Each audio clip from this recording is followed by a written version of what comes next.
and will, which representative institutions had deprived the people of. In addition, the populist narrative could count on a powerful instrument, the Internet.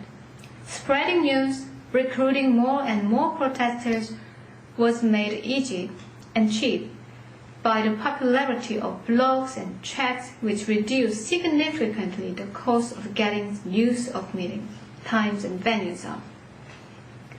They discuss online and they meet within an hour, bringing stickers, t-shirts, and candlelight. That was amazingly easy and very cheap as well. As a result, the representative system with the National Assembly and the politicians could not play any mediating roles between the state and the citizens. The angry citizens marched to the Blue House to talk with the president directly, and the police officers fired up containers on the main road leading to the Blue House as a way to fence off protesters. That's how they gave the Yongbak Castle nickname. So we have witnessed the paradox and dilemma of democratic society in South Korea. However, I don't see that it's a unique problem only in Korea. I'm looking at China, Japan, Taiwan later. I think this kind of digital populism is spreading widely to the other societies. As Kasmud once noted, populist zeitgeist, which means populism is on the mainstream. And a new type of politics calls for a renegotiation of the contract between electors and elected. The Internet is playing an increasingly influential role in shaping Korean public and political life, is clear. And this, of course, is not unique to Korea. What is peculiar is the scale of phenomenon and the extent to which online political debates have become vicious and abusive, as well as the speed to which online discussions take the streets. Policy debates are now ongoing as to most effectively tackle the issue, but there appears to be no easy way to address the challenge that digital populism poses to a democratic society caught between the rock of imposing restrictions to freedom of speech and the hard place of the emotional and often abusive behavior of an unchecked minority.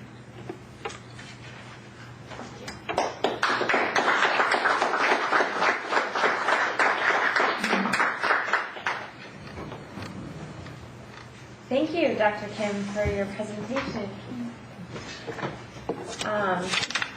And before I let others have a question or a comment, your last point is one of the ones that interests me the most because I don't know much. Previously you mentioned, and in your paper you mentioned the cyber contempt charges. I don't know how far those got or how that happened, but in Korea the conflict between ideas of freedom of speech, freedom of expression, and doing something about cyber contempt, etc. Have you seen much play out already? I know the debate is there, but has there been much movement in one direction or the other that you've seen?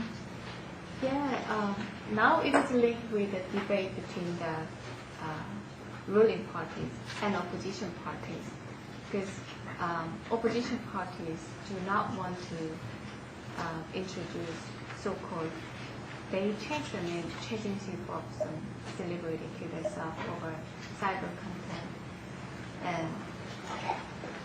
But I see some sort of need, but not to that hard control. Does anybody like to comment or a question? Yes, Mr. Shin. Hi, I'm Richard Shin with Economics Incorporated. I'm an economist, so my question tends to deal with incentives and how to deal with this kind of information flow in a market type of environment. In a typical market, when you have a behavior that's harmful to everyone, you have regulation that comes in and says, you can't do that unless you get permission. It's like proactive type of regulation. Whereas if there are actions that sometimes harm consumers or have detrimental impact in the market, you have reverse, which is once the harm is done, then you go out and prosecute. So in this kind of scenario, you apply this concept to information market, as you call it, or an internet market. Then you have to think about these kinds of problems that you describe. Where do they fit in? It is so detrimental to society to have this free flowing of information that we need to go out and regulate that, which is one of the points that you're kind of one of the questions you're asking. Or is it that the market has a function, or information market itself as a self-disciplining mechanism, that over time people start learning, well, wait a minute, we can't trust all the information we get online, and that may mitigate the type of behavior that you observe in Korea. So do you have any thoughts about how those two kinds of regulation, or pre or post-regulation, or how the market itself, or consumers itself, or people themselves might mitigate this type of behavior? I think in reality, state or even online corporation cannot actually control the flow of information. And also this is very early stage that people witness, wow, we do have problem, what do we do with this? I don't think control or regulation would be the best answer. Probably campaigning or educating and having some moral or ethical aspects on information could bring more positive influence. But I'm still thinking. I don't know how to answer to that question yet. Yes, Rob Warren. Rob Warren, I have a couple of comments and a question. It was my understanding that the real opposition was to the beef agreement, not to the FTA. The FTA was actually approved by the previous no regime, and I don't think that was a spark. Perhaps it was undermining dissatisfaction, I don't know. So it was really concentrated on beef and not so much on the chorus FTA. Yeah. The second thing is that I want to ask you why there's not a balance here in this equation. We had a similar digital campaign in the United States, and there were a lot of scurrilous blogs and other criticism about one candidate or another. But that was generally counterbalanced by editorial comment by people who were outraged by allegations that were not true, and it really didn't make an impact on the electorate. Why is this a firestorm in Korea? Is it a factor of maturity? Is it a factor of information? Is it a factor of not having editorial and the news commentary that would refute or at least refute some of these allegations? What is the reason? To see that, we need to see historical and cultural context.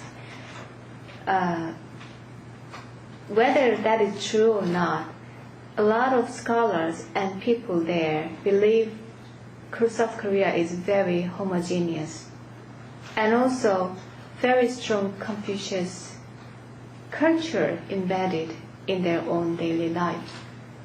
So when teachers say, go ahead on the street for candlelight vigil, the students would follow their teachers. If the senior at the university say, oh, I don't think this is a good idea, let's go out, raise our voice, they would go. And I have witnessed a lot of students saying, we had fun, I followed my colleagues, my friends, that was fun. So that's why I call this populism. That's why I call this digital populism, because there's a strong homogeneous group. They believe they are us against American, against foreign influence, against corrupt elites, against the rich. But then again, I see this is a dangerous fact, because that us, the believed pure us, is excluding another quiet majority or minority. So I think we should understand through the culture and the historical